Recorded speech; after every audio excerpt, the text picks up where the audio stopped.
السلام علیکم ورحمۃ اللہ وبرکاتہ۔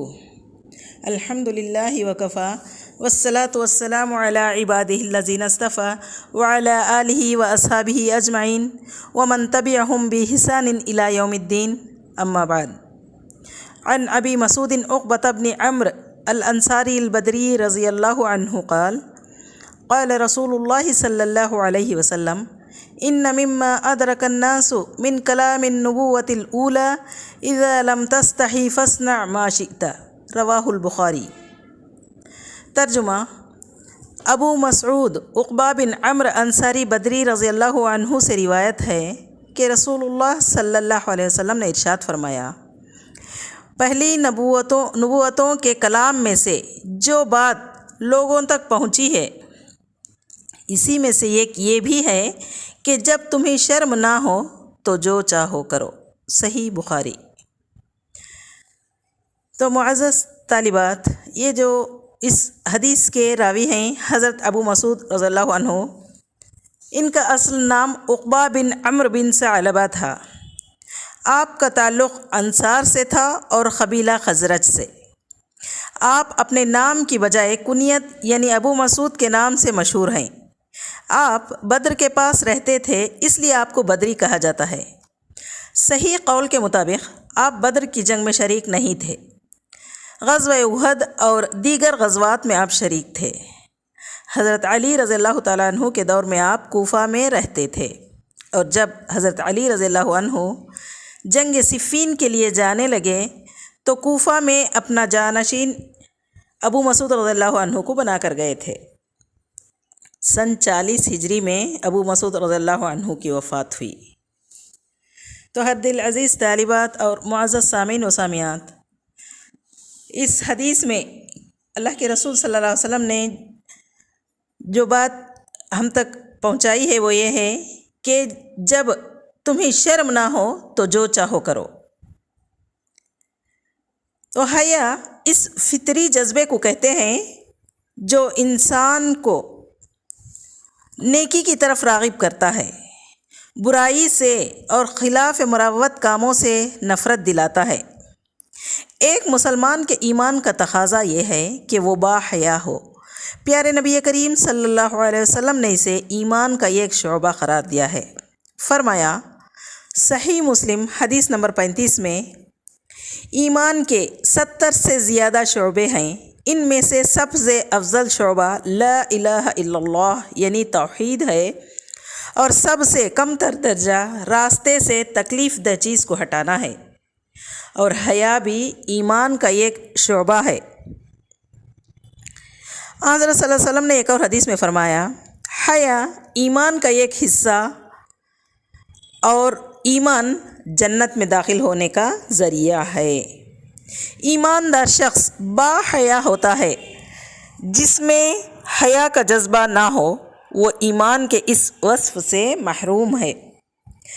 حضرت صلی اللہ علیہ وسلم نے ایک آدمی کو سنا کہ وہ اپنے بھائی کو حیا کی کثرت پر سرزنش کر رہا تھا۔ حضرت صلی اللہ علیہ وسلم نے فرمایا، رہنے دو، کچھ نہ کہو، حیا ایمان کا حصہ ہے۔ صحیح بخاری حدیث نمبر 24، صحیح مسلم حدیث نمبر 36۔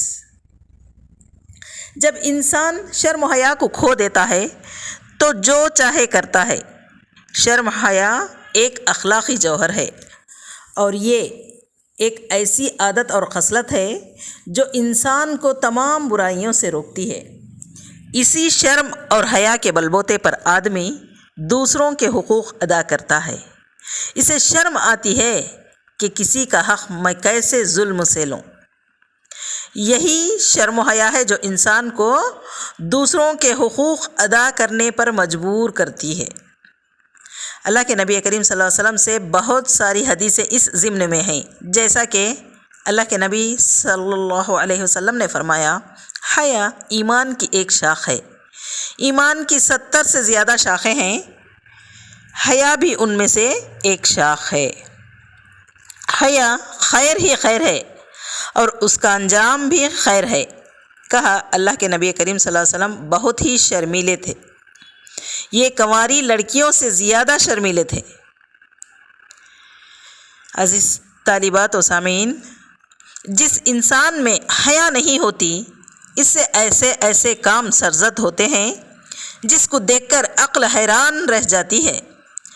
جیسے ہی حیا ختم ہوتی ہے اخلاق ختم ہو جاتی ہے، اور جس قوم سے اخلاق ختم ہو جاتی ہے وہ قومیں صفحہ ہستی سے مٹا دی جاتی ہیں۔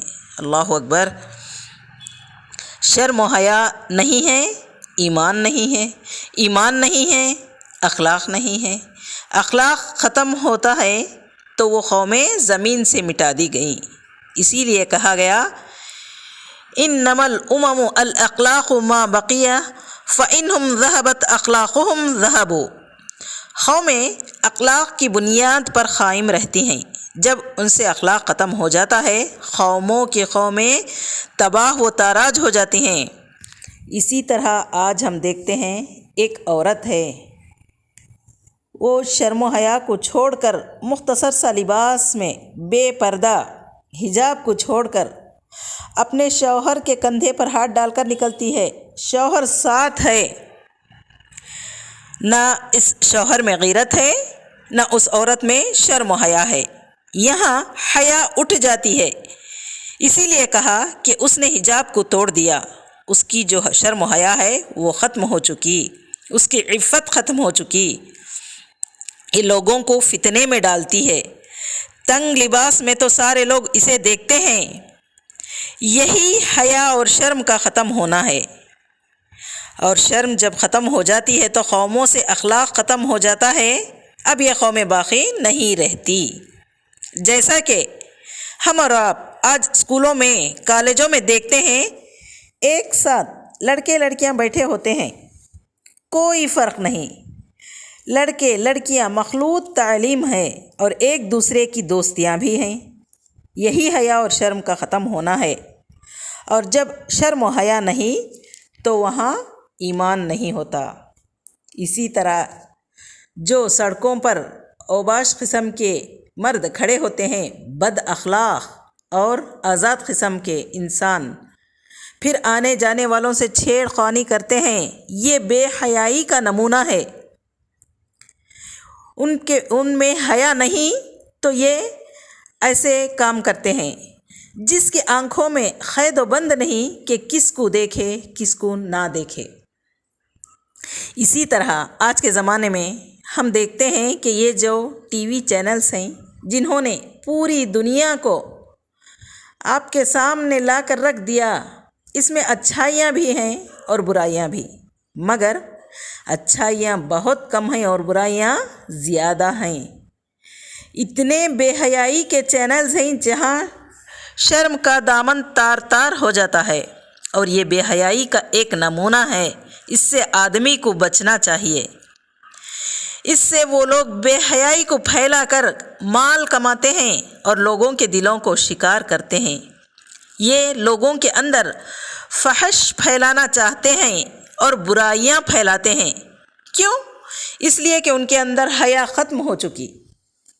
یہ جو فحش ٹی وی پروگرامز ہیں، گھر کے ذمہ داروں کو چاہیے کہ اپنے گھر والوں کو اور والدین کو چاہیے کہ اپنی اولاد کو اس فحش و فجور سے روکیں، ورنہ والدین ہونے کے ناطے، گھر کے ذمہ دار ہونے کے ناطے اپنا حق ادا نہیں کیا تو یہ لوگ اللہ تعالیٰ کے پاس پوچھے جائیں گے۔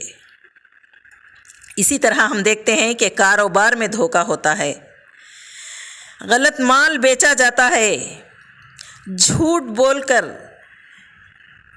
کم، یعنی اس میں جو مال اچھا نہیں ہوتا اس کو بھی ایک دم اچھا بتا کر کے اس کو بیچا جاتا ہے، اس لیے کہ اس میں شرم و حیا نہیں، نہ لوگوں سے شرم ہے نہ اللہ سے شرم ہے کہ اللہ کے پاس کس منہ سے جائیں گے۔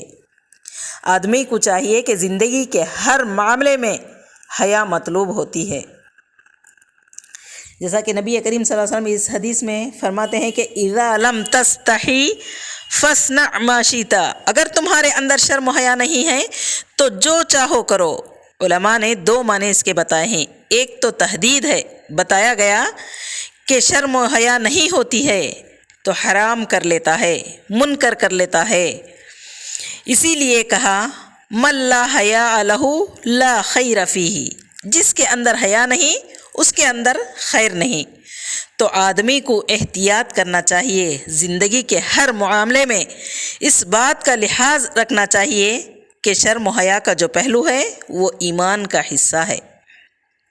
لباس پہننے کے معاملے میں، اخلاق کے معاملے میں، لوگوں سے بات کرنے کے معاملے میں، لوگوں سے تعلقات کے معاملے میں، ساری چیزوں میں شرم و حیا کا دخل ہے۔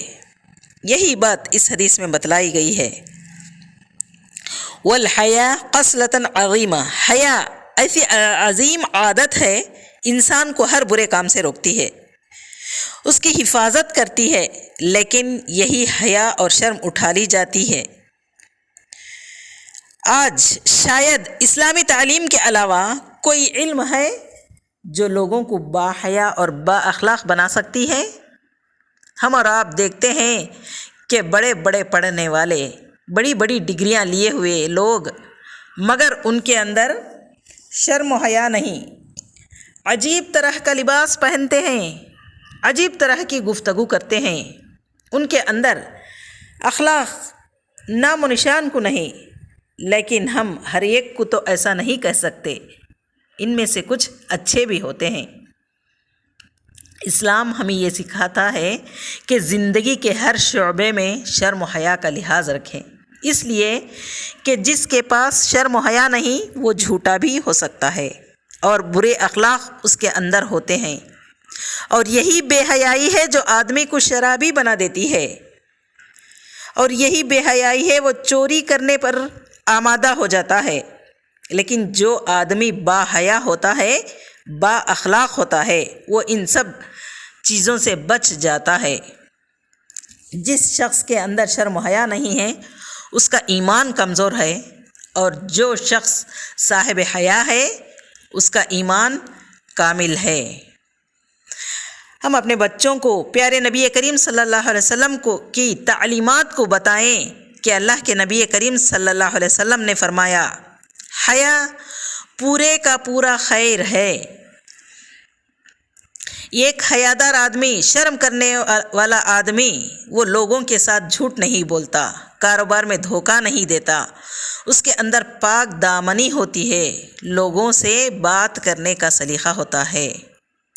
اور ہم یہ تعلیمات بھی نبی کریم صلی اللہ علیہ وسلم کی اپنے بچوں کو، اپنے چھوٹوں کو بتائیں کہ اپنے چھوٹے جو گھر میں ہوتے ہیں ان کو بچپن ہی سے پورے کپڑے پہنائیں، شرم والے بنائیں، حیادار بنائیں، اور ان کو بتائیں کہ حیا کیا ہوتی ہے، کن لوگوں کے سامنے ان کو آنا چاہیے، کن لوگوں کے سامنے نہیں آنا چاہیے، پردے کے احکام کب واجب ہوتے ہیں، جسم کتنا چھپانا ہے لڑکی کو، اور لڑکے کو کیسے لباس پہننا ہے، نماز کتنے کپڑوں میں ہوتی ہے، یہ سارے احکام اپنے بچوں کو سمجھائیں۔